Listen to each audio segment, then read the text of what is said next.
ఏ అసురుడు సృష్టించిన పంచమ తంత్రం నరజాతిని వంచిన దారుణ కుల మంత్రం నరకబడిన శంభూకుని శిరం సాక్షిగా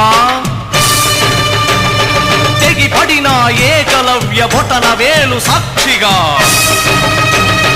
ముంతల చీపురుల మన దీనగతం సాక్షిగా ప్రశ్నించిన ప్రతి చోట మహారక్త క్షేత్రం అడగండ